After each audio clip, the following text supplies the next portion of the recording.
So, life has a way of coming full circle. And I just needed to say something. Like 13 years ago, for some of you who don't know, I underwent a surgery, a season that tested my faith, my resilience, my mobility, even my identity. It was one of those chapters that reshaped how I walked, both literally and even spiritually, mentally too.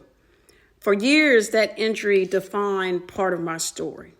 And honestly, after that hip surgery, I spent 6 years getting cortisone, bursitis shots every 3 months just to sustain the injury. Every quarter, it seemed like I had to re-injure myself just to keep functioning. It was part of the journey, but it wasn't easy. Fast forward, God moved me, elevated me, relocated me to Texas, Houston, specifically a place where my hip, my health, and my spirit all found new life. Here I haven't needed a cane, period. No cortisone shots, not one. No emergency therapy, no hip specialist, no constant medical upkeep or medical bills. It's only been movement, wellness, alignment, and renewed lifestyle. And I've been walking like the testimony I am. But here's the truth that we don't always say aloud. Whenever you step into a new season, the old pain will often try to reappear. Not because it has power, but because it remembers when it once did. So when I experienced a hip flare-up in this last week, it took me back for a moment, to be quite honest. And today, after over 7 years of walking freely, I had to see my hip specialist. I had to get a cortisone injection once more. And yes, it slowed me down just a little bit. But this time I know something that I didn't know back then. I need you to lean in real quick. Slowing down is not the same as going backwards. It might be necessary, but it doesn't mean defeated.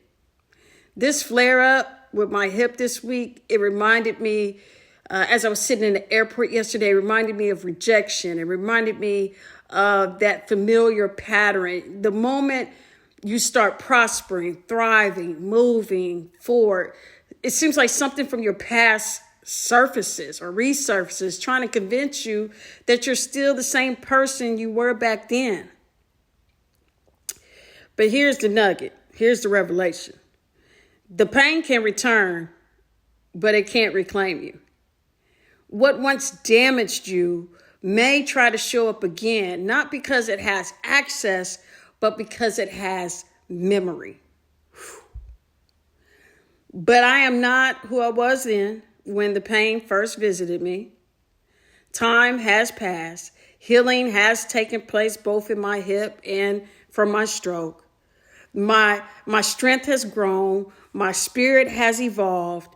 And this hip flare-up isn't my defeat. It is confirmation.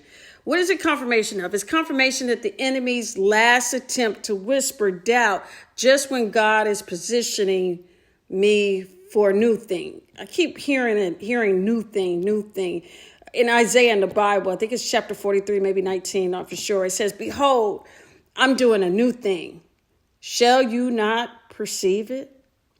Sometimes the old pain tries to cloud the perception of the new promise, but what it forgets is that I've grown, I've healed, I've learned to walk differently in body, mind, and spirit. Pain may visit, but it no longer stays. So I went to my appointments, but I left with peace. I didn't leave with fear. I didn't leave with anxiety. I didn't leave with dread, because it's not the return of the old season. It's simply a reminder that pain is a part of my past, but it's not my destiny. It doesn't define me. It shaped me, but not to define me. And the pain may flare up, but it cannot stop the movement forward that God has ordained. So this season is a season of renewal. It's a season of movement. It's a season where old injuries must bow down to new strength. And with my whole heart, I declare that pain is not my story, but progress is. And my story is purpose. And my story is healing. And my story is forward movement. So I ask you today, what story will you tell? I might have my cane for a few days, and that's okay. But I understand it's a new thing. And this pain must bow down to the new strength.